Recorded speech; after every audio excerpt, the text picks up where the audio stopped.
Hey everybody, this is Allie from Cruise Blog. Today we're going to be talking about how to sneak alcohol on a cruise and why you shouldn't do it. Let's get into it.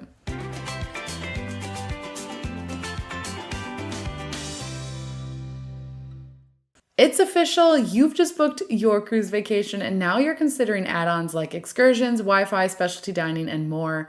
One of the most popular add-ons is an alcoholic beverage package, but you may not like the cost of it as packages can range from $50 to $100 per person per day. This price might seem intimidating. As such, it's common for cruisers to want to try and sneak alcohol on their cruise instead. More passengers are inclined to get crafty with their methods of sneaking alcohol on board the ship rather than paying for those pricey packages. However, although these techniques might be impressive and easy to get away with, it's crucial to keep in mind that sneaking alcohol on board is technically breaking the cruise line's rules. The policies differ based on the cruise line, but regardless, they all prohibit bringing alcohol on board unless a passenger brings their allocated wine bottles, which is typically around 1 or 2 750 milliliter bottles of unopened wine or champagne with an alcohol percentage under 15%. The consequences of trying to smuggle alcohol on a cruise ship include being denied boarding. Imagine paying for a great cruise experience and having to throw it all away because you tried to save some money on your drinks. That said, you're probably here for a reason. We have some great ideas that others have shared about sneaking in booze, but we also have some great reasons for why you should avoid it. First, let's talk about 7 ways to sneak alcohol onto a cruise. And while we don't promote sneaking alcohol on board a cruise, there are a few strategies that have been observed that seem to work for guests. You could buy a 3-ounce plastic bottle and keep them in your carry-on luggage. You could also buy alcohol on board the ship on one sailing and keep it for a back-to-back cruise. You could consider pouring out mouthwash and replacing it with alcohol. Dark rums in white containers seem to work best, although some people will even use colored food dye and reseal the bottle. You can also buy a fake flask. These are alcohol flasks meant to look like something else, like sunscreen, bracelets, or even hairbrushes. You can also replace soda with beer. If the cruise line allows non-alcoholic drinks, you can replace soda with cans of beer in a cardboard case. You can also empty the contents of a wine bottle and replace it with the liquor of your choice.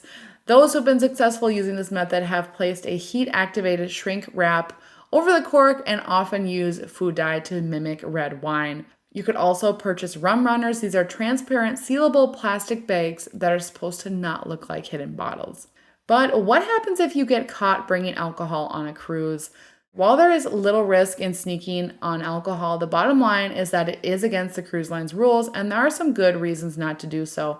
First and foremost, even if you do sneak on alcohol, you'll probably be limited in how you can consume it.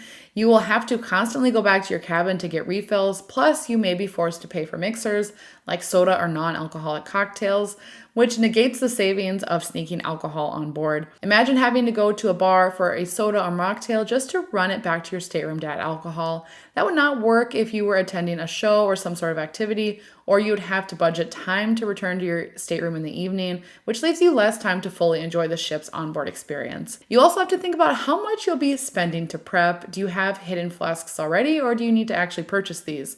Are you planning to check a bag if you're flying to the port just to smuggle your alcohol? If so, you could also put those funds towards buying drinks on board.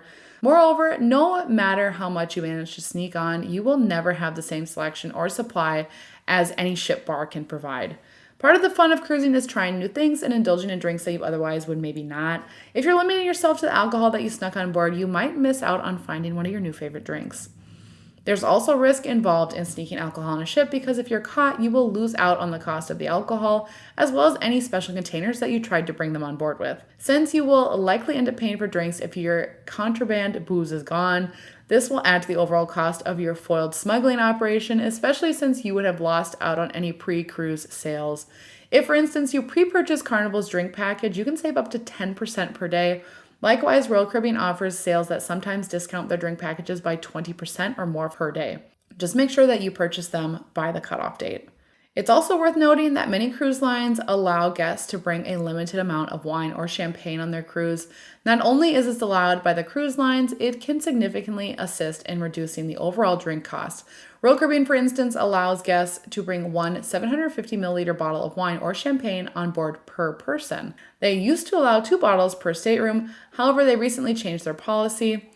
This means that if you have 4 adults over the age of 21 in the same cabin, you can have 4 bottles of wine that are brought on board. In addition, Carnival allows for guests to bring also one 750 milliliter bottle of sealed wine or champagne per person, but it's important to look into your specific cruise line's policies regarding bringing alcohol on board because they do vary from line to line. Speaking of drink costs, unlimited alcohol packages are so prevalent and easy to use these days that it makes the effort required to smuggle drinks onto a cruise seem outdated.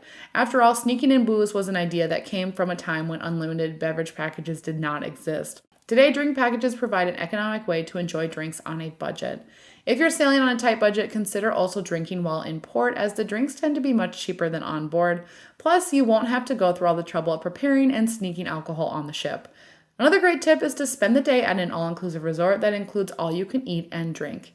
While you will not be able to indulge while on the ship, you will have the opportunity to order whatever you would like to try without feeling limited to cheaper drinks. But are cruise drink packages worth it? There's no denying that drink packages can be expensive. However, if you know that you plan to drink a little bit more than normal on your upcoming cruise, the package could be a wise investment for you. Some cruise lines charge upwards of $16 per cocktail after adding gratuity, and it's no wonder that the popularity of drink packages has increased. When purchasing a drink package, the most important thing to think about is whether or not you'll be breaking even on your cost. If you would spend less money purchasing each drink a la carte, that is a wiser financial move. On the other hand, some people value the convenience more. With a package, you can get a drink whenever you want, plus you can try new drinks without feeling like you are wasting your money. And finally, how can you save money on alcohol while cruising? If you're trying to cruise on a budget, a drink package probably is not something that you should have on the table. Don't worry though, you can still enjoy some of your favorite libations without breaking the bank. Oftentimes, cruises will have a drink of the day, which is a special drink that's offered at a discount. Likewise, you can opt to drink in port as long as you stay away from the tourist traps. You could end up paying more for a drink here than on the ship. Moreover, think about buying a bucket of beer rather than individual bottles or cans. This will likely help you save a few dollars. If you love a certain wine, you can buy the bottle instead of singular glasses.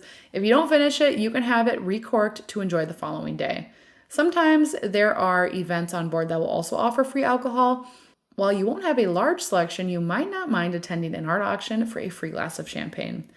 One of the most cost-effective ways to save money, though, is to bring your own wine on board.